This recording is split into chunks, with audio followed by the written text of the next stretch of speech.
Oke, selamat malam. Di sini saya akan menjelaskan UAS pengantar jaringan komputer, analisis jaringan komputer PT Aliansi Sakti yang disusun oleh kita bertiga dengan saya sendiri, Febriansyah. Saya Muhammad Titi Anggi Wibowo. Saya Gelan Farul Kurniawan. Oke, di sini kita akan menjelaskan implementasi dari jaringan komputer yang ada dari PT Aliansi Sakti. Nah, yang pertama di sini ada Dena gedung lantai sih. Dena gedung lantai di sini sebenarnya ada tiga. Lantai satu, lantai dua, lantai tiga. Untuk lantai pertama di sini bisa kita lihat ada 13 ruangan, dua ruangan office biasa di depan, lalu di sini ada dua office samping, dan di bawah juga ada empat office ditambah tiga ruang office biasa, dengan dua ruangan khusus, mini bank syariah, dan galeri. Ini untuk denah lantai satu rekaman apa denah lantai untuk pemasangan jaringan di PT Aliansi Sakti. Nah, ini denah gedung lantai 2 bisa dilihat sama sih sebenarnya. Ada 13 ruangan,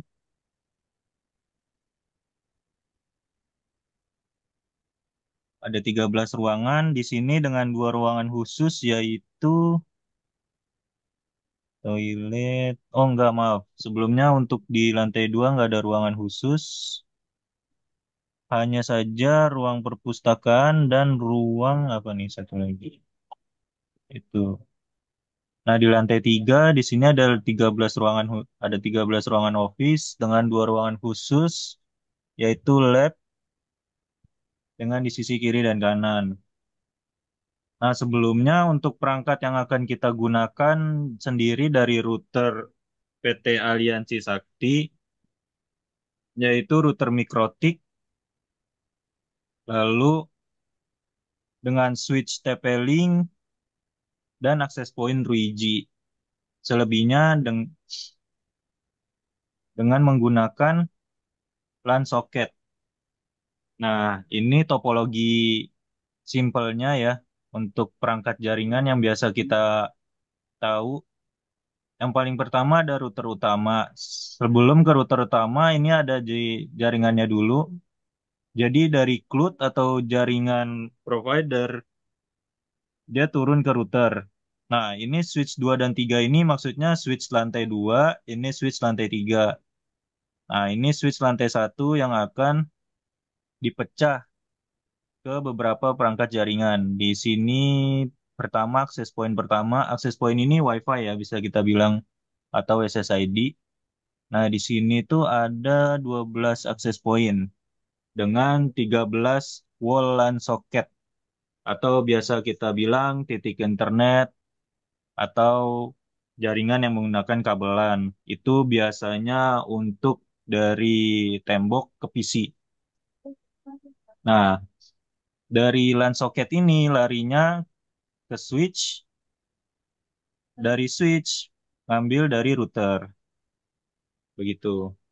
Ini untuk penjelasan dari lantai satu. Bisa dibilang ini mini topologinya sih. Ini mini topologinya untuk lantai satu. Sama, lantai dua juga sama. Cuman penjelasannya ini dipisahin aja. Switch lantai satu di sini, ini switch lantai tiga. Nah, ini penjelasan untuk switch lantai dua. Untuk topologinya sama ya, nggak ada beda. Jadi dari jaringan dulu, router, terus ke switch, dari switch baru dipecah ke jaringan LAN socket atau access point. Yang biasa kita tahu LAN socket ini udah pasti buat printer, meja-meja di PC. Nah, ini udah pasti pakainya LAN socket. Nah, untuk di lantai 2 dia cukup banyak ya, ada sampai 16 LAN socket dan dengan 7 access point. Itu untuk lantai 2. Nah, di lantai 3 di sini menggunakan 8 access point dan 16 LAN soket. Oke, itu untuk rancangan jaringan yang ada di PT Aliansi Sakti per setiap lantainya. Dengan jaringan yang diambil, lalu pergi ke router mikrotik, dari router mikrotik lari ke switch TP-Link, dari switch TP-Link baru dipecah ke access point Ruiji. Nah, sesudah itu di sini ada tata letak komponen lantainya. Nah, ini sih ada denahnya. Nah, ini logo simbol yang udah kita buat. Jadi untuk router dan switch-nya itu kita taruh di ujung di ujung bentar, running out of time, upgrade no. Aduh. Nah, ini untuk bentar,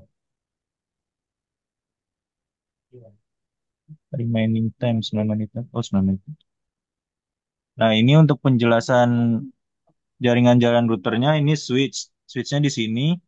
Ini biasanya kita taruh di ujung ujung ruangan office dengan satu switch dan satu router yang akan dipecah ke berbagai ruangan. Nah, di sini kita bisa lihat ya, routernya satu, switchnya satu. Nah, itu dipecah tuh ke beberapa ruangan dengan tarikan jaringan kabelannya. Nanti dari jaringan kabelan ini bakal masuk satu ruangan akses point buat ngedapetin dua ruangan. Nah, begitu juga satu akses point untuk dapetin dua ruangan. Ini juga buat dua ruangan, ini buat dua ruangan. Nah, ini bisa dua, bisa satu sih kalau ini. Iya. Nah, ini untuk lantai satu, lantai tiga. Kebetulan lantai duanya mirip sih, cuman kita kelupaan untuk masukin gambar denah di lantai dua. Nah, mungkin selebihnya tim saya bisa menjelaskan dari sini, Pak. Mungkin Dede atau Anggi. Dede atau Gerlan.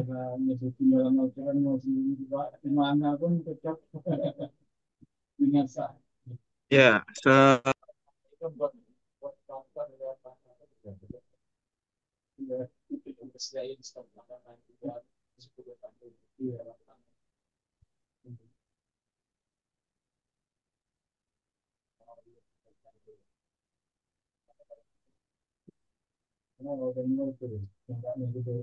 Nggak ada suaranya, Dek. nah, tabel 31 data jumlah user setiap lantai. Peralatan yang dibutuhkan ada LAN socket wall dan access point. LAN socket wall di lantai 1 ada 13, lantai 2 ada 16, dan lantai 3 16. Selanjutnya access point di lantai 1 berjumlah 7, lantai 2 berjumlah 7, lantai 3 berjumlah 8. Dengan jumlah user, LAN socket wall 45 dan access point 22. Berdasarkan tabel itu, maka diketahui beberapa kebutuhan bandwidth yang dirincikan sebagai berikut. Yang pertama ada data access point bandwidth dan totalnya. Data mengguna berdasarkan satu seringan berjumlah 45 dengan total 45 user. Selanjutnya ada access point pengguna berdasarkan status tinggi ada berjumlah 22 user. Selanjutnya bandwidth dalam kurung Mbps pengguna berdasarkan status ringan 2 Mbps dan tinggi 20 Mbps dengan total 30 Mbps. Berdasarkan tabel di atas, dapat dilakukan perhitungan dan didapat total bandwidth sebesar 530 Mbps. Selanjutnya ada data sekunder. Data sekunder adalah data yang didapatkan dari hasil studi literatur serta referensi lain yang berkaitan dengan perancangan jaringan LAN dan analisis cost. Data ini yaitu parameter cost, topologi jaringan, dan IP address. Selanjutnya layout tata letak komponen. Perancangan jaringan internet pada pendataan ini dapat dilihat pada gambar di bawah dari denah lantai 1 hingga lantai 3 untuk membantu penulis dalam menggambar secara rinci untuk komponen serta topologi jaringan yang dibutuhkan. Selanjutnya ada pemodelan sistem. Pemodelan sistem dalam merancang jaringan LAN ini menggunakan software GNS3 untuk merancang topologi jaringan. Model sistem penelitian ini menggunakan topologi tree karena topologi ini memudahkan ketika menambah perangkat jaringan tanpa membuat aktivitas jaringan yang lain terganggu. Ketika ada komputer yang mengalami kerusakan, maka jaringan pada komputer lain tidak terganggu. Dan topologi ini menunjukkan kinerja yang baik dan jarang mengalami konflik data. Setelah melakukan konfigurasi IP, sistem dapat dimodelkan seperti yang ditunjukkan pada gambar di bawah ini. Oke, di sini kita akan menjelaskan yang namanya topologi sederhana dari gabungan tiga lantai tersebut. Bisa dilihat routernya satu. Sebenarnya ini satu router ini ya bisa dibilang router gabungan sih. Ini cuman gambar denahnya aja. Nah, ini lantai satu, ini lantai dua, ini switch lantai tiga. Ini mind mapping lengkapnya dari si mini topologi yang tadi. Kalau yang tadi itu penjelasan mini topologinya, nah kalau ini udah gabungannya. Ini secara total bisa dibilang gambar lengkapnya. Nah, jadi dari router lari ke switch. Nah, dari switch ini dipecah sekitar bisa dibilang 6, 9, 10 isi dengan 7 router di lantai satu. Nah, di lantai dua ini yang lebih banyak sekitar 3, 6, 9, 12, 12 tambah 4, 16. 16 PC dengan 7, 7 akses point.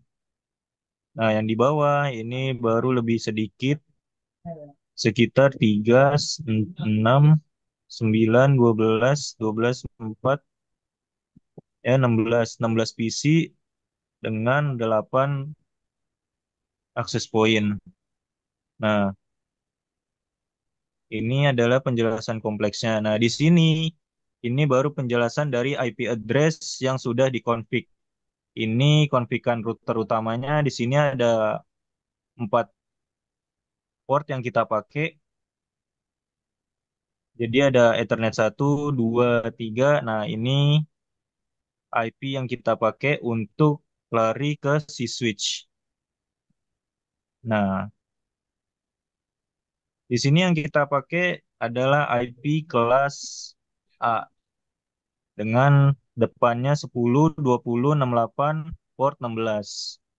Dan dilanjut dengan IP kelas B 172, 10, 10, port 22. Nah, switch lantai satu dan 2 ini bisa kita lihat di manajemen IP-nya yang ada di sebelah 172. Untuk lantai satu kita pakai dengan angka 10, lantai 2 angka 20, lantai 3 angka 30. Nah, ini untuk belakang port yang beda-beda.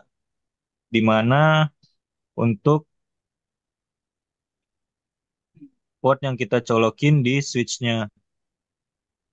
Nah, ini sih untuk keterangannya aja, untuk keterangan dari topologinya. Ini ada topologi routernya, logonya, ini logo switchnya kotak, lalu cloud atau providernya, dan ini PC.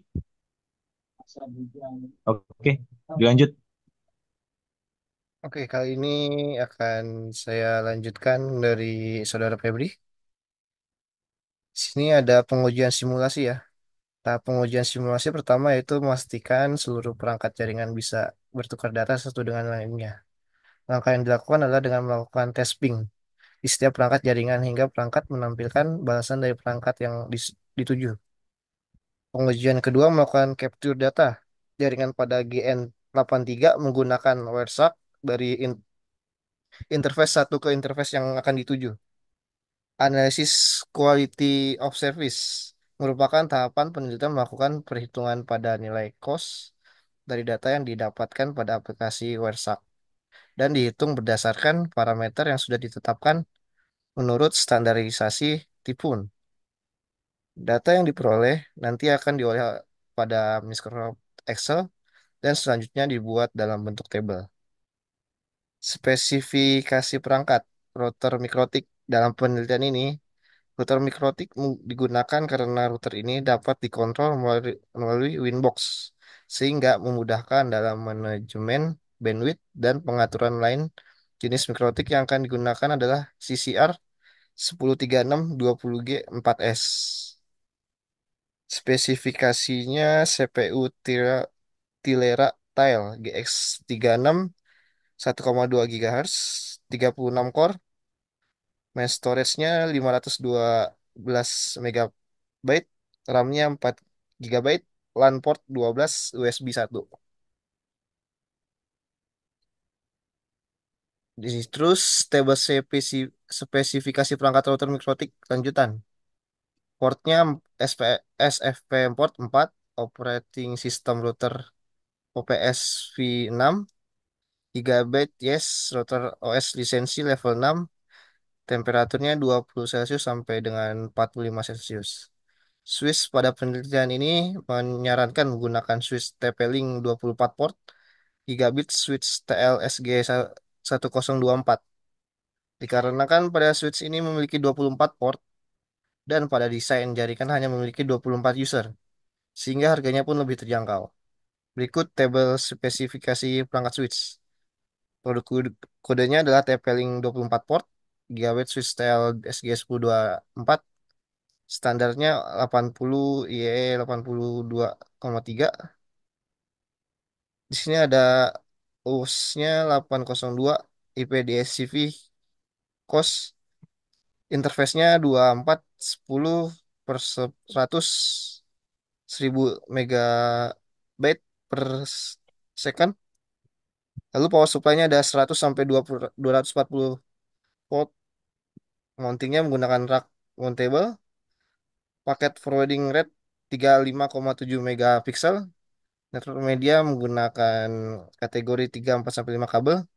Dimensinya 17,3 kali 7,1 kali 1,7 in. Switch capacity 48 GB.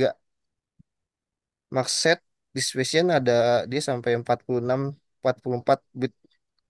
Max power konsumsinya 13,62 watt. Di sini ada access point. Pada penelitian ini, penelitian menyarankan menggunakan access point bertipe RUGI Access Point RG AP720L. Berikut tabelnya. Di sini ada WPA TI, WPA 2S, WPA PSK, WP64 or 128 bits, BSSD kapasitinya 32, maksimum klien per AP 256. Lalu ada estimasi anggaran. Dalam merencanakan sebuah proyek atau rancangan, estimasi anggaran biasa menjadi hal penting. Berikut tabel di bawah merupakan estimasi anggaran untuk membangun sebuah jaringan pada gedung belajar fakultas. Contoh, ada kabelan sepanjang lantai 1 sepanjang 823 meter, lantai 2 928 meter, lantai 3 967 meter. Harga per meternya itu 1.500. Total total itu semua 1.452.251 rupiah. Ada LAN soket, lantai satunya ada 13, lantai 2 16, lantai tiganya ada 16. Per piece-nya itu harganya 20.000, total total 900.000. Router lantai satu ada satu, lantai 2 dan lantai 3 tidak ada router. Per harga per piece-nya itu 19.500. Akses point di lantai satu ada 7, lantai 2 ada 7, lantai 3 ada 8. Per piece-nya itu kisaran harga 2.200.000. Total total 48.400 juta rupiah. Switch-nya masing-masing di lantai ada satu dengan harga satunya 1.680.000. Total total 5.040.000. Dijumlahkan semua menjadi 75.252.251 rupiah. Oke, di sini ada penutup. Jadi kesimpulan penilaian ini, Dilakukan tiga skenario perhitungan dengan variasi data 1 MB, 5 MB, dan 10 MB, di mana pada skenario 1 MB hasil simulasi yang didapatkan yaitu 1126,120,6 kilobyte pada throughput sangat baik, 0% pada paket loss sangat baik, 4,71 ms pada delay sangat baik, dan 4,53 ms pada parameter jitter baik. Pada skenario 5 MB hasil simulasi yang didapat yaitu 1281,8 kilobyte pada through sangat baik, paket pada paket loss sangat baik, 4,37 ms pada delay sangat baik, dan 4,37 ms pada parameter jitter baik. Sedangkan pada skenario 10 MB hasil simulasinya didapat yaitu 908,2 kilobyte. Truknya baik, paket lossnya sangat baik, 8,11 ms pada delay sangat baik, dan 8,10 ms pada parameter jitter baik. Analisis cost pada gedung PT Aliansi Bakti telah selesai dilakukan dan hasil 4 parameter tersebut menunjukkan rata-rata cost sangat indeks 3,75 yang berarti kategori kualitas jaringan termasuk bagus sesuai standar Tipon. Saran berdasarkan hasil dari penelitian ini, maka penelitian simpulkan beberapa saran untuk pengembangan tugas akhir ini. Untuk penelitian selanjutnya diharapkan untuk memperhatikan lebih lagi, pilihlah topologi jaringan yang sesuai dengan mempertimbangkan faktor-faktor seperti efisiensi, skalibilitas, dan ketersediaan. Pertimbangan perangkat manajemen jaringan yang dapat memonitor dan mengolah jaringan agar lebih efisien. Oke, sekian untuk penjelasan topologi jaringan dari kami dan beberapa perangkat yang digunakan dalam PT Aliansi Sakti dan juga penjelasan mulai dari apa aja perangkat yang digunakan, lalu Dena di mana aja yang akan kita pasang, dan juga sampai ke harga-harganya. Mungkin itu yang bisa kita jelasin dari tugas UAS kita ini. Sekian, wabillahi taufiq walhidayah. Kalau ada salah, mohon maaf lahir dan batin. Wassalamualaikum warahmatullahi wabarakatuh.